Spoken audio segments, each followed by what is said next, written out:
nights are getting colder, winter's definitely on its way, and it's time for some heartier fare. I'm Pete Goffe-Wood. Welcome to Lockdown Recipes for Disaster. Boeuf Bourguignon, as the French like to call it, or Burgundy beef. Beef cooked in red wine. That's on the menu for today. Slow cooked in rich red wine. Although it's locked down and I can't spare any Pinot Noir to cook this in, which is traditional, we're just going to do a regular red wine. I've got some magnificent Wagyu chuck we're going to use.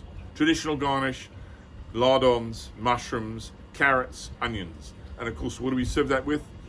Nothing else but buttery mashed potatoes.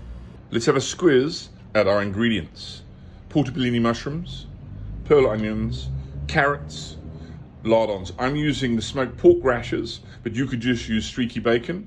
I got some flour, salt, pepper, olive oil, bulb of garlic, and then of course this glorious beef. I'm using chucks, one of my favorite secondary cuts, this and brisket. And one of the things I like about chuck is that it's got nice layerings of fat, lots of internal fat, and this is just going to help melt. Especially with beef, beef can be a little bit dry when it's stewed, but when you've got this layer of fat and this kind of internal fat, you'll know you're onto a good thing. Of course, this is no ordinary chuck. We're lucky enough to have some Wagyu chuck today. And of course, very, very important is our stock. This is a mixture of 50-50 of red wine and beef stock. Let's get this baby on the go. First things first, let's season our beef, salt and pepper.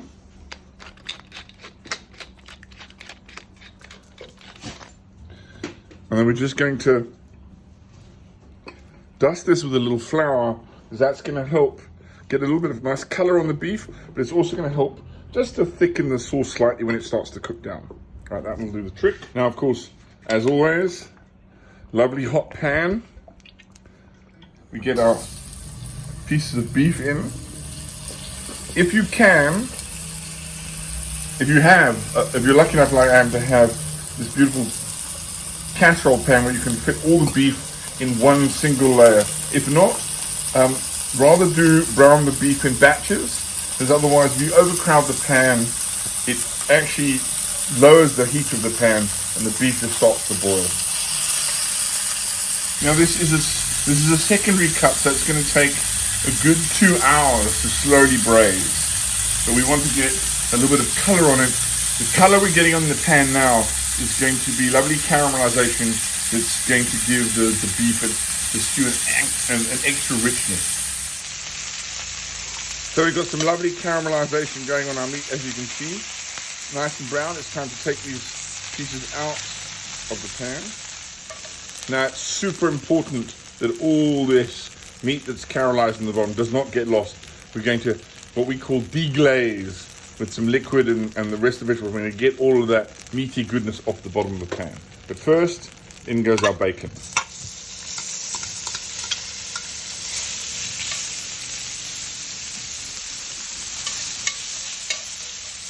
I'm not too stressed about getting a lot of color on the bacon.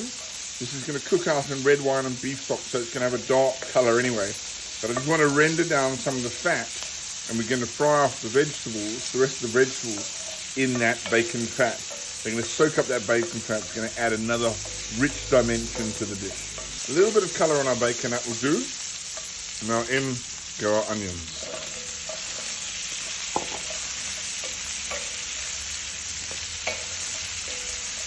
And our carrots.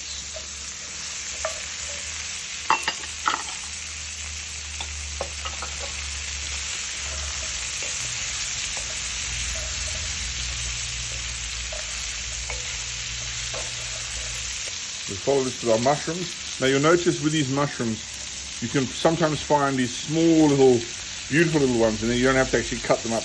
But the bigger mushrooms also work, just cut them up. But these are like kind of bite size. Right, if you can see in the bottom here, our pan's starting to get quite dark. As I say, we don't want to lose all this lovely flavor. So I'm going to add my stock now.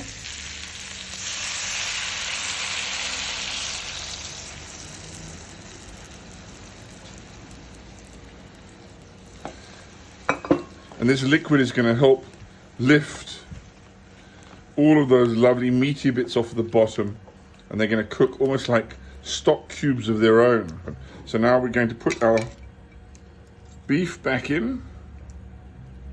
Cool. I'm now taking my bulb of garlic. I'm just going to put this firmly in the center. Now, I haven't bothered to peel and chop this. This is going to cook for 2 hours. So every last bit of garlic flavor is going to get sucked out of this bulb anyway. So it's not a problem. It's come up to the boil. I'm turning this down and I'm going to put the lid on. Now, if you're doing this on a hob, you want to leave this it's going to cook for 2 hours.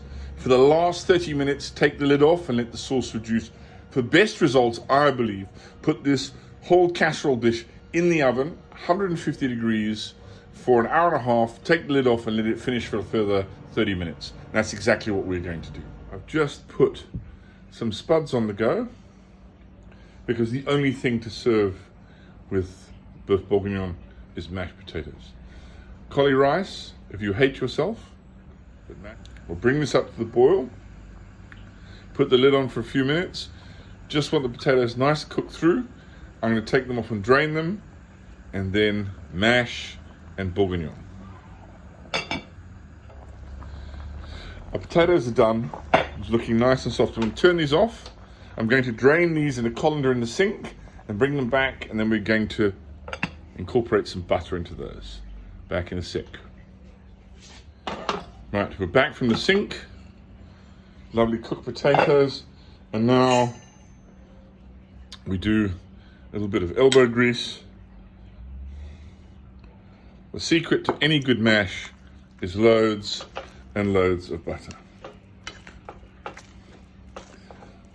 Joel Robuchon's recipe calls for, whatever the weight of the potatoes are, 50% butter. We're not going to be quite as rich as that, but we're pretty damn close. And if you're using loads of butter, there's no need to add cream or milk.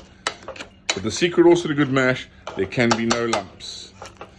So take your time, make sure you smash, take out your frustrations on the potato, but there can be no lumps in mash. And because I'm using unsalted butter, you need to season this quite a bit of salt. There are certain simple pleasures in life that have no equal. Mashed potato is one of them. I'm going to leave this in the pot. I'm going to put the lid on because I do believe our bourguignon is ready.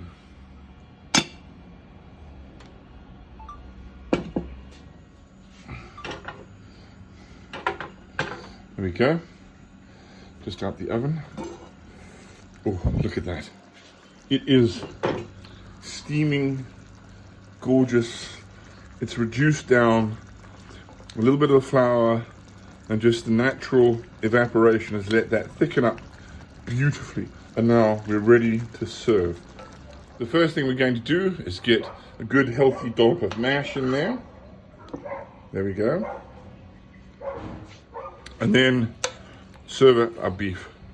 Now you'll notice I've kept these beef chunks quite large because I don't want them to overcook and I want them to keep a little bit of their integrity.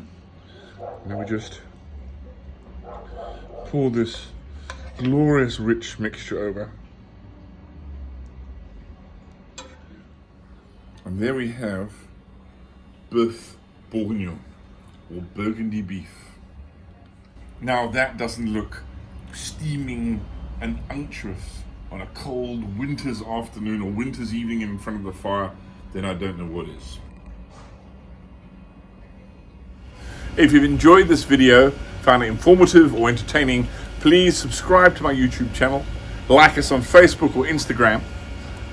There seems to be a bit of a cold front coming in, so I think tonight we're going to hanker down in front of a huge fire and tuck into that gorgeous succulent beef with another glass of red wine. Until next time, may the sauce be with you.